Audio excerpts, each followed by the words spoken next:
चल। जी सर, ठीक है, चालू करें। हाँ चल।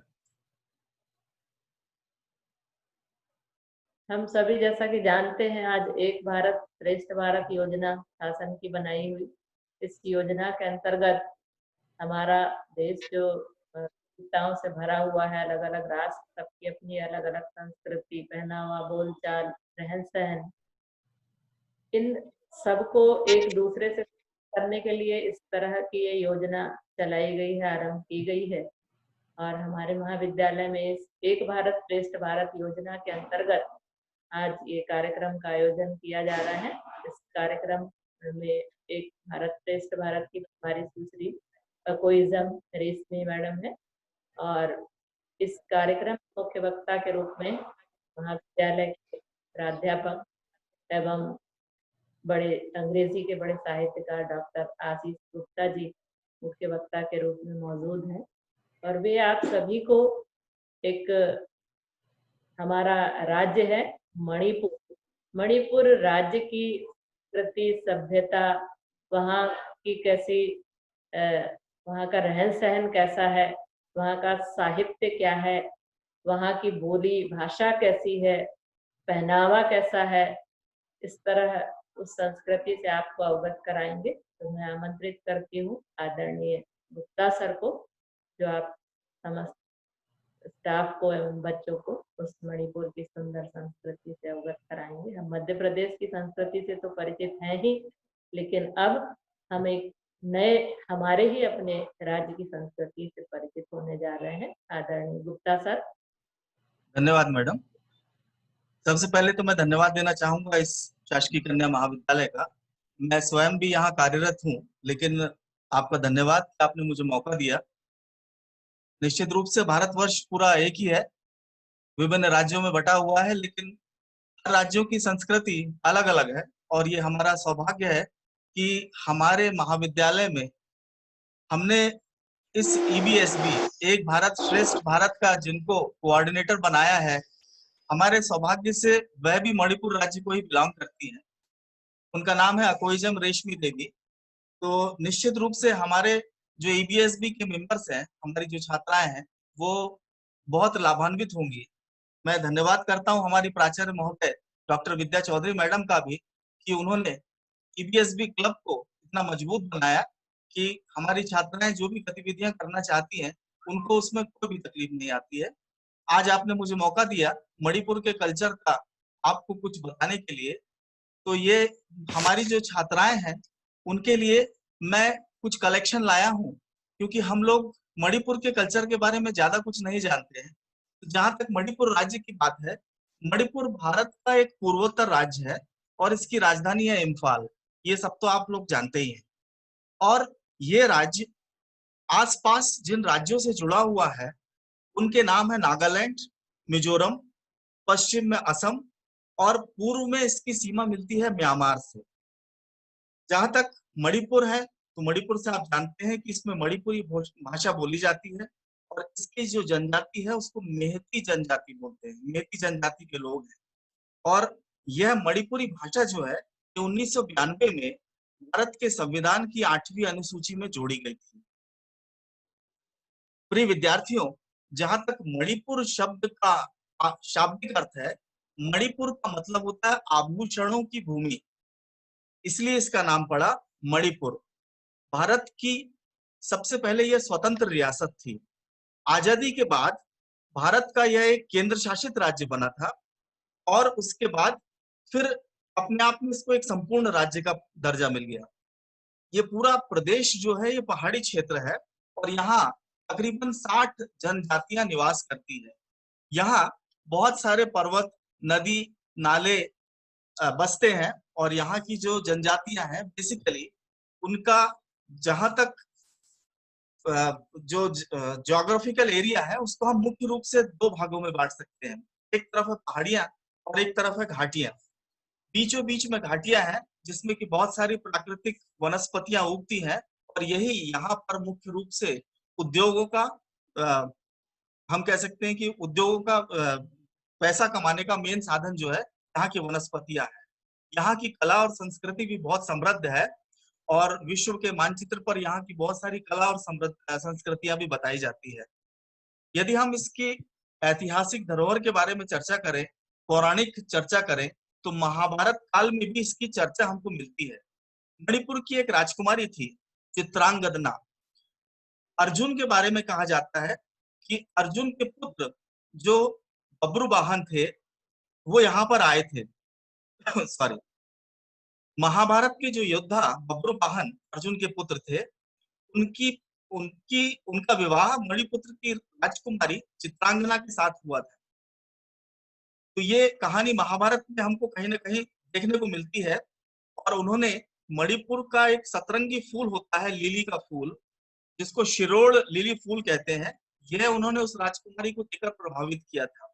ये वहां पर विष्णु प्रिया मणिपुरी फूल के नाम से बड़ा पौराणिक फूल है, जो बड़ा पॉपुलर माना जाता है। यहाँ के जहां तक खेलों की बात की जाए, तो पोलो और हॉकी यहाँ का एक बड़ा फेमस लोकप्रिय खेल है। हमारे साहित्य की यदि बात करें, तो महाकवि रविंद्रनाथ टैगोर ने भी अपनी कई कविताओं में मणिपुरी नेचर की, प्रकृति की का वर्णन अपनी कविताओं में किया हुआ है। यदि हम गीतों की, नृत्यों की बात करें, तो यहाँ का जो नृत्य है थांग था, मृदंग वादन, यह भी यहाँ के सांस्कृतिक जीवन में एक बड़ा प्रभाव डालता है। हिंदुओं का तीर्थ स्थान कोयना, वो भी यहाँ पर स्थित है। जहां तक यहाँ के त्योहारों की हम बात करें, तो यहाँ के जो प्रमुख त्योहार है सॉरी, लाई हारोबा, रासलीला, चिरोवा, न्योल चियोरा, रथ यात्रा, ईद उल फितर भी यहाँ मनाया जाता है, इमोइनी, दौल नौनी, बहुत सारे नाम है जो हमारे लिए बहुत सारे नए हैं। योआंग, जिसको हम होली के नाम से जानते हैं, वो भी मणिपुर का प्रमुख त्योहार है। दुर्गा पूजा यहाँ बहुत अच्छे से मनाई जाती है। दिवाली भी यहाँ मनाई जाती है। इसके अलावा कूट यहाँ का एक प्रमुख उत्सव है। खास तौर पर मणिपुर, जैसा मैंने आपको बताया कि ये अपनी वनस्पतियों के कारण बहुत प्रसिद्ध है, और इसीलिए यहाँ का जो मुख्य उद्योग का केंद्र है वो वनस्पतिक है। यहाँ पर देखने लायक जो दर्शनीय स्थल है, उसमें गोविंद जी का मंदिर है, बंद बाजार, खारियम बंद बाजार जिसको कहते हैं, जिसको मणिपुरी भाषा में इम्मा कैथम भी कहते हैं, वह भी यहाँ एक प्रसिद्ध स्थल है। युद्ध कब्रिस्तान, एक कब्रिस्तान बना हुआ है जिसमें कि बहुत सारे युद्ध में सैनिक मारे गए थे, वो भी देखने लायक स्थान है। शहीद की मीनार, वो भी देखने लायक स्थान है। नुपी सान, मतलब महिलाओं का युद्ध, यहाँ पर महिलाओं ने युद्ध किया था, यह भी एक देखने लायक स्थान है। एक मेमोरियल कामलोर सा, दूसरा है एक उद्यान गार्डन है जिसका नाम है खोंगापथ। इस उद्यान में फूलों का गार्डन है, यह भी बहुत देखने लायक स्थान है। इस प्रकार की बहुत सारी चीजें हैं जो हम यहाँ पर देख सकते हैं, दर्शनीय स्थल है। हम लोगों ने प्लान बनाया था, जैसे मेरे ईपीएसबी क्लब के मेंबर्स हैं, वो जानते हैं कि हम मणिपुर जाने वाले थे। शायद मेरे बच्चे मेरे साथ ही जाने वाले थे, लेकिन कुछ कारणवश हमारा प्लान कैंसिल हो गया। अब यदि जितनी चीजें मैंने आपको बताई है, हो सका, संभव हुआ, तो अगली बार आप अपने नए ईबीएसबी मेंबर के साथ जाएंगे, और जो चीजें मैंने आपको बताई है वो जरूर देखें आप। शॉर्टकट में, चूंकि मणिपुर के बारे में बहुत ज्यादा तो नहीं जानता, 5 मिनट के अंदर जितना मैंने अध्ययन किया था वो सब मैंने आपको बताया, एक नट शैल में, शॉर्ट में। और मैं आदरणीय डहरिया मैडम से निवेदन करूंगा कि मेरे ज्ञान में जितना था वो सब कुछ मैंने आपको बताया। मुझसे कुछ गलती हुई हो तो आई एम वेरी सॉरी। बस मैं अपना वक्तव्य यहीं समाप्त करता हूँ। आपका बहुत बहुत धन्यवाद। धन्यवाद सर। अभी हम थोड़ी देर के लिए ऐसा लग रहा था कि मणिपुर में पहुंच गए हैं। जब थैंक यू। सर अपना दे रहे थे उस समय मणिपुर की तरफ पहुंच गए, और बिल्कुल एक अलग, मध्य प्रदेश से अलग वहाँ की संस्कृति, वहाँ के ऐतिहासिक स्थान, वहाँ की सभ्यता, उस सब के बारे में सर ने आपको कितनी सुंदर जानकारी प्रदान की। धन्यवाद सर। अब थैंक यू। इसके पश्चात महाविद्यालय की प्राचार्य डॉक्टर विद्या चौधरी मैडम को आमंत्रित करती हूँ कि वे भी आपको मणिपुर के बारे में कुछ जानकारी प्रदान करें। धन्यवाद मैडम। आज हम लोग एक भारत श्रेष्ठ भारत विषय पर एक संगोष्ठी कर रहे हैं और सौभाग्य से शासन की इस योजना के तहत हम लोगों के साथ मतलब मध्य प्रदेश में हमारे कॉलेज को जोड़ा गया था मणिपुर के साथ। और इस पत्र के आने के कुछ समय बाद ही हमारे पास हमारे महाविद्यालय में स्पोर्ट्स ऑफिसर के रूप में मणिपुर का एक व्यक्ति महाविद्यालय में आ गया। हम ये कहेंगे कि हमारा महाविद्यालय भी एक राष्ट्रीय एकता का प्रतीक है, जिसमें विभिन्न राज्यों से लोग यहाँ एकत्रित होकर सभी सम्मिलित होकर कार्य करते हैं। वास्तव में एक भारत श्रेष्ठ भारत एक बहुत ही अच्छी कल्पना है और इसकी इस तरह की कल्पना सबसे पहले 400 ईसा पूर्व चाणक्य ने देखी। और हम लोग इस बात को जानते हैं कि भारत गुलाम इसलिए हुआ क्योंकि वह विभाजित हो गया। हम सभी एक रहे, एक साथ मिलकर रहें, ये हमारा संकल्प होना चाहिए। और जहाँ तक मणिपुर का सवाल है, यदि हम भारतीय मानचित्र में देखें तो बहुत ही श्रेष्ठ जगह पर स्थापित है और ये 7 सिस्टर्स के अंतर्गत एक सिस्टर के रूप में जाना जाता है। और प्राकृतिक दृश्य, वहाँ की प्रकृति, वहाँ का वातावरण, यदि हम उस ओर देखें, अभी सर ने भी बहुत अच्छी तरह से इस बारे में बताया, तो हमें ऐसा लगता है कि मशीन और उद्योग और बड़े बड़े कारखाने, सड़क, धुआं, पर्यावरण प्रदूषण, इन सब से दूर कहीं एक स्वस्थ जगह पर, स्वच्छ जगह पर हम लोग चले गए। ऐसा लगता है कि एकदम बहुत ही सुंदर प्राकृतिक संपदा से परिपूर्ण क्षेत्र है भारत का। और यदि शासन ने हमें मौका दिया तो हम फिर जाने का प्लान बनाएंगे। फिर तो अभी तो कोरोना के कारण आना जाना सब बंद है।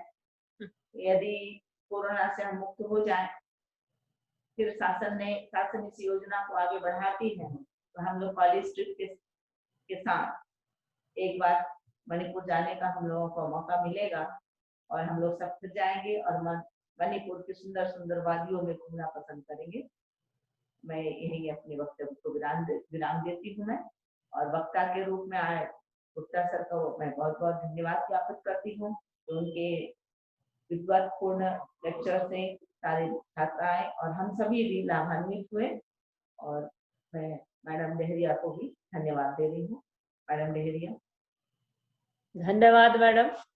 मैडम ने बहुत छोटे समय में आपको ये बता दिया कि ये जो एक भारत श्रेष्ठ भारत की परिकल्पना है वो आज की नहीं है बल्कि बहुत पुरानी है, विष्णुगुप्त चाणक्य के समय की है और उसकी आवश्यकता हमको अभी महसूस हो रही है और इसलिए इस तरह के जो कार्यक्रम है लोगों को जोड़ने वाले वो चलाए जा रहे हैं। बहुत अभिनव योजना है ये शासन की। इस सुंदर आयोजन में एक भारत श्रेष्ठ भारत क्लब की छात्रा प्रमुख मैं कुमारी आरती दीक्षित को आमंत्रित करती हूँ कि वो धन्यवाद ज्ञापित करें सभी का इस कार्यक्रम के अंत में। आरती। जय हिंद मैम। Yes ma'am. हमारे कॉलेज की प्राचार्य मैम डॉक्टर विद्या चौधरी मैम और एनएसएस कार्यक्रम अधिकारी डॉक्टर डहरिया मैम, आदरणीय गुप्ता सर, आप सभी ने हमें मणिपुर के बारे में, उसकी विशेषताएं, उसके घूमने जाने योग्य विशेष स्थान बताया। उसके एक भारत श्रेष्ठ भारत के अंतर्गत हमें उसके बारे में सारी जानकारी दी, जो हम वहाँ का कल्चर है, वहाँ के लोगों की जनजातियाँ और इन सब के बारे में बताया। उसके लिए आप सभी का बहुत बहुत धन्यवाद और थैंक यू मैम।